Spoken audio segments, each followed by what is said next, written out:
And so what we want to do is take it out of the air and put it back underground. There are a couple of ways that you can do this. Underneath ground, there are these big, massive reservoirs, these saline aquifers, we call them. They're basically ancient ocean sand beds. You can take CO2, turn it into a liquid by cooling it and compressing it, and then pumping it underground. That's one way of doing it. The other way is what's called in-situ mineralization, which is this new form of locking away and storing away CO2. The concept is that you take carbon dioxide and then you mix it with water. You basically make soda water, and then you inject that soda water deep down into ground into very reactive kinds of rock. To put it side by side, it's like your kind of soda water is similar to the raindrops in the ERW. You're going underground where they're above the ground, and you're more intense in a way because you're just reacting with all the rocks, and then they spread all the rocks to more surface area. That's the way to explain.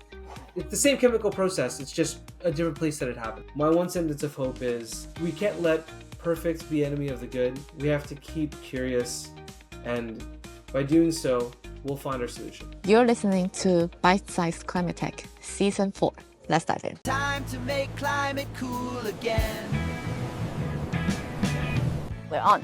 Hi, Phil. Great to have you on. It's great to be here. Just a quick note before we dive in. This episode was recorded on the 6th of May, 2025, while Phil was still the Chief Science and Commercial Officer at Deep Sky. Since the beginning of July, he has stepped down from the role, but the insights from this episode and the topic are just as relevant. I'm so grateful that we got to capture them when we did. Let's dive in. Today, I'm speaking with Dr. Phil DeLuna, Chief Science and Commercial Officer at Deep Sky. He's leading the charge on scaling permanent carbon removal, and we're breaking down in-situ mineralization, what it is, why it matters, and how it could help us reach our climate goals faster. I'll pass on to Phil, please. Yeah, thank you so much for having me. So I'm Phil DeLuna. I work at Deep Sky. We're a carbon removals project developer based here in Canada. We're basically an oil and gas company in reverse. And why do we do that? Because we have to take CO2 out of the atmosphere and we have to put it back where we found it. The world is warming way faster than we expected, and the best way to reverse it is to reverse what's causing the warming, which is CO2 emissions in the atmosphere. A lot of people ask, once you capture CO2 from the atmosphere, what do you do with it? Well, we got into this mess by taking carbon out from underground the earth and putting it into the air. And so what we want to do is take it out of the air and put it back underground. There are a couple of ways that you can do this. Underneath ground, there are these big, massive reservoirs, these saline aquifers, we call them. They're basically ancient ocean sand beds. You can take CO2, turn it into a liquid by cooling it and compressing it, and then pumping it underground. That's one way of doing it. The other way is what's called in-situ mineralization, which is this new form of locking away and storing away CO2. The concept is that you take carbon dioxide and then you mix it with water. You basically make soda water, and then you inject that soda water deep down into ground into very reactive kinds of rock. This rock has lots of magnesium and calcium. That soda water reacts with that rock, with the magnesium and calcium, and then it turns into carbonate. If you ever look at a marble table, or if you look at the Dolomites, the big mountains, you'll see that there's lots of white veins and streaks within them. That's actually carbon dioxide that has been captured and stored and turned into rock. What happens is when it rains, water and the raindrops mix with the CO2 into the air, and then they drip into these fractures into the rock, and then they react with the rock, and that's where you get those white veins from. We want to do that exact same thing, but we want to do it underground in the earth. And so that's what the in-situ means. In-situ means underground in the earth, and mineralization means turning CO2 into rock. I have follow-up questions. First is about the soda water. It's not actually soda water. How do you make it so that it can actually become the water that reacts with the rocks underground? And the second question is, I've talked to people who are doing ERW, enhanced rock weathering. How's that process different from this? Yeah, it's a great question. It actually is very similar to soda water. So in soda water, you just take water and then you bubble CO2 into it, and then it creates essentially carbonated water with a little bit of carbonic acid. That's literally the exact same thing that we pump underground. We take CO2, we mix it with water, it decreases its pH because it makes it a little bit more acidic, and then that goes down to the rock, and then the CO2 reacts with the rock underground. The difference between that and enhanced rock weathering is that in enhanced rock weathering, you basically take the rock, you break it down into little particles, little chunks, and then you spread that onto a field.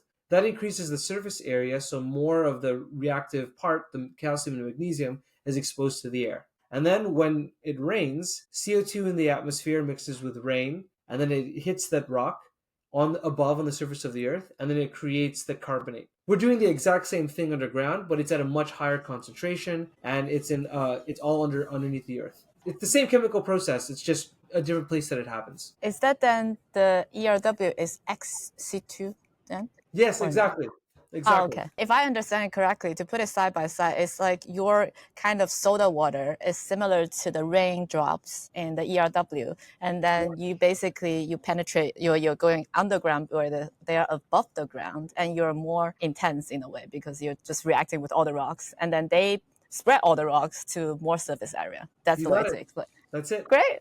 I'm getting better at this. How would you explain this to an 8-year-old?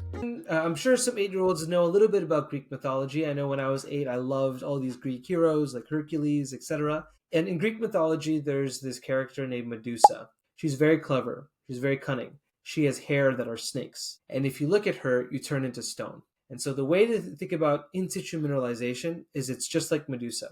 If you look at Medusa, you turn into stone and you're trapped. CO2 is turning into stone and it's getting trapped, just like Medusa. It's like you're releasing a lot of Medusa underground to capture the CO2. Exactly. Okay, great. To pass on the baton, we are going to go to this segment of you answer a question from a previous guest. Question from the previous guest is, what's the most exciting climate technology you've seen? And it cannot be yours. It can't be mine. I think there's some really interesting work being done around satellite imagery and tracking of CO2, methane, and all of these other kinds of gases in the atmosphere. You can't manage what you don't measure. And I think for a long time, a lot of people have expected CO2 emissions or have been calculating CO2 emissions sort of secondhand, and methane emissions as well. And now we have new technologies. There's a company called GHG Sat that's Canadian, and they're building out satellites that can actually measure gas in the atmosphere and visualize it. So I think that's some really cool technology. That's very cool. Does that technology have a name, or you just satellite measuring gas?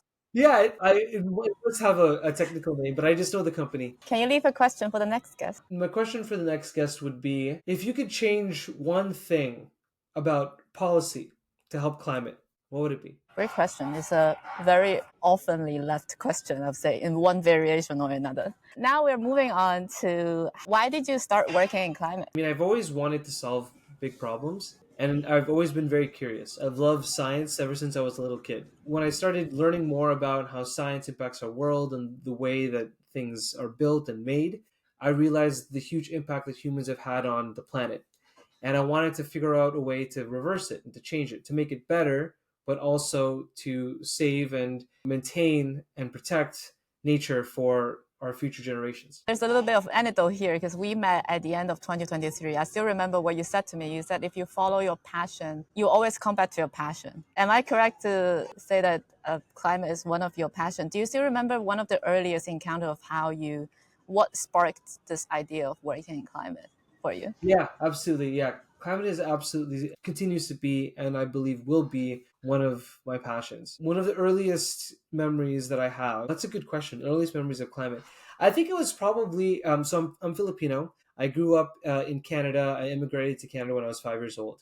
But I remember when I was a kid, I went back to the Philippines, and I remember the feeling of stepping out from the airplane and just being so incredibly hot and humid. It was like I was walking into a wall of heat. And I remember growing up being like, as time goes on, more and more of the world is going to get hotter and hotter, and it's going to feel like that. And I remember people walking around with wet towels on their neck just to keep cool. I remember being a little kid and thinking, that seems horrible. And if we continue to have a hotter and hotter climate, more and more people are going to live like that. Yeah, the reason why we're sharing these moments is I wanted to inspire more people to work in climate. I believe all of us have those kind of moments. I have added a new segment for season 4, is you leave a one sentence of hope to our audience. So for me, I've always been driven by science and technology. I really believe that humans, when they put their mind to something, can solve any problem and engineer their way out of any solution. My one sentence of hope is, we can't let perfect be enemy of the good. We have to keep curious,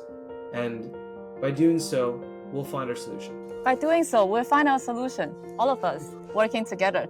Let's make climate cool again. cool again. Yeah, thank you so much.